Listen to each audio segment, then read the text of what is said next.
Students, last video में हमने discuss किया था कि every discrete metric space is complete metric space. Now we discuss the definition of subsequence. Let an be a sequence in a metric space xd, and if kn is strictly increasing sequence of positive integers such that kn is greater than or equal to n and kn tends to infinity as n tends to infinity, then the sequence akn is called a subsequence of an. For example, 1 3 5 7 is a subsequence of the sequence 1 2 3 4 5. ठीक है ना, यहाँ पे हमने odd numbers ले लिए और यहाँ सारे ही ले लिए. If an is a sequence, then an किस टाइप की होगी? a1 a2 a3 इस तरह की होगी. तो akn अगर मैं ये ले लूं a2 a3 a7 a10, तो ये सब सीक्वेंस है an की. मतलब एक्चुअली आपको क्या ध्यान रखना है कि ये जो सफिक्स हैं ये स्ट्रिक्टली इंक्रीजिंग होने चाहिए. मतलब हमने a2 ले लिया तो a2 के बाद a1 नहीं आ सकता, a3 a4 a5 a7 a10 कुछ भी आ सकता है. इसी तरह से a3 ले लिया है अब यहाँ पे टर्म, तो a3 से पहले वाली टर्म मतलब a1 a2 इसके बाद नहीं आ सकती, इसके बाद तो इसके बाद वाली टर्म्स ही आएंगी. मतलब आपको ऑर्डर को मेंटेन रखना है सब सीक्वेंस में भी. अब एक रिजल्ट देखो, थ्योरम क्या कहती है कि इफ akn इज ए सब sequence of an in metric space xt, और an जो सीक्वेंस है वो a को कन्वर्ट करती है, तो akn सब सीक्वेंस जो है वो भी a को ही कन्वर्ट करेगी. मतलब अगर मेन सीक्वेंस किसी नंबर को कन्वर्ट करती है तो उसकी सारी सब सीक्वेंसेस भी उसी नंबर को कन्वर्ट करती हैं. लेकिन कन्वर्स जरूरी नहीं है ट्रू हो. मींस ऐसी सीक्वेंसेस हो सकती हैं जो कि कन्वर्जेंट ना हो लेकिन उनकी सब सीक्वेंसेस कन्वर्जेंट हो. फॉर एग्जाम्पल, अगर मैं an को ऐसे ले लूं -1 1 -1 1 -1 एंड सो ऑन, तो आप सबको पता है, ये आप कई बार पढ़ चुके हो, ये जो सीक्वेंस है रियल लाइन के अंदर, this sequence is not convergent but finitely oscillating. लेकिन अगर मैं इसकी सब सीक्वेंस ले लूं, एक तो ये वाली के सारे मैंने नंबर ले लिए -1 -1 एंड सो ऑन, दूसरी 1 1 1 सो ऑन, तो ये दोनों ही सब सीक्वेंसेस कैसी हैं? कन्वर्जेंट है. ये -1 को कन्वर्ट कर रही है और ये वाली +1 को. तो सब सीक्वेंस कन्वर्जेंट है लेकिन मेन सीक्वेंस कन्वर्जेंट नहीं है.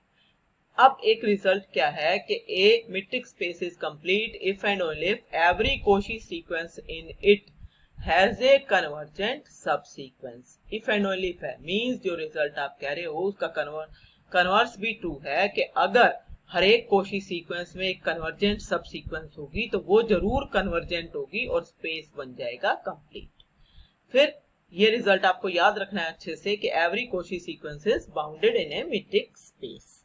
देन कैंटर्स इंटरसेक्शन थ्योरम की स्टेटमेंट याद रखनी है. 2 नंबर में आपको खाली स्टेटमेंट आ सकती है कि if fn is a decreasing sequence of non empty closed subsets of A complete metric space xd such that diameter of fn, delta fn means diameter of fn tends to 0 as n tends to infinity, then intersection of these closed subsets means intersection of fn and varies from 1 to infinity. This is non-empty and contains exactly 1 point. और इसका converse भी true होता है. तो ये है कैंटर्स intersection theorem. फिर contraction principal इन metric space क्या है, उसके लिए हम पहले कॉन्टेक्शन मैपिंग डिफाइन कर रहे हैं. Let xd be a metric space. A mapping f from x to x is called a contection mapping or principal if there exists a real number alpha with 0 is less than or equal to alpha is less than 1 such that d of x f of y is less than or equal to alpha times d of xy for all xy belonging to x. तो ये कहलाएगी contraction mapping. Geometrically अगर मैं देखूं तो इसका क्या मतलब है कि जो इमेजेस के बीच का जो डिस्टेंस है वो जो डिस्टेंस d of xy का था उससे कम हो जाता है, क्योंकि अल्फा की वैल्यू क्या है? 1 से छोटी है. मींस फ्रैक्शन है. अगर 1/2 हो गई तो 1/2 हाफ हो जाएगा. अगर 1/4 है तो 1/4 टाइम्स हो जाएगा. कोई और नंबर हो सकता है 1 से छोटा, 2/3 या 3/4, इस टाइप से कोई भी. तो अब ज्योमेट्रिकली मैंने ऐसे दिखाया, यहाँ पे x पॉइंट है, यहाँ पे y पॉइंट है, तो ये जो लाइन है ये distance between x and y हो गई. इनकी इमेजेस देख लो, ये f of x आ गई, ये f of y आ गई इमेज अंडर f.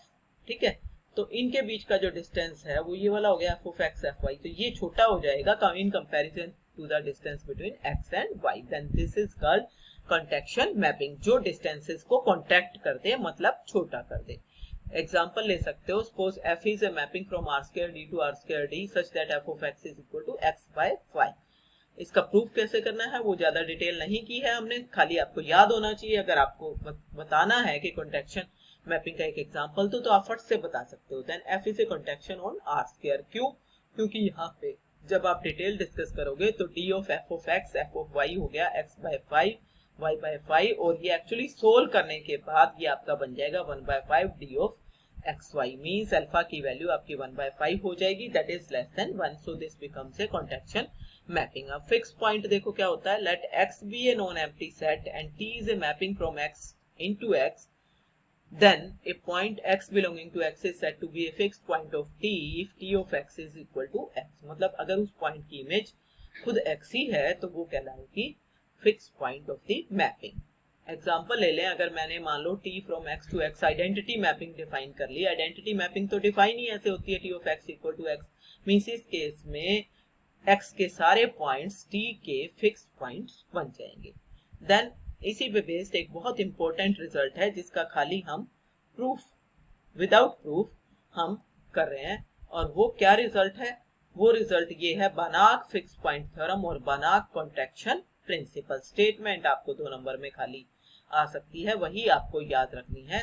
वो ये है कि every contraction mapping on A complete metric space has a unique fixed point. मतलब अगर कोई कंप्लीट मीट्रिक स्पेस है XD, उसके अंदर एक मैपिंग है T जो कि कॉन्टेक्शन है, मतलब ऊपर वाली कंडीशन को सेटिस्फाई कर रही है, तो उसके अंदर T का एक ही फिक्स पॉइंट होगा, यूनिक होगा, and this proves the result. And with this chapter concludes, and now we will start in next video unit 4.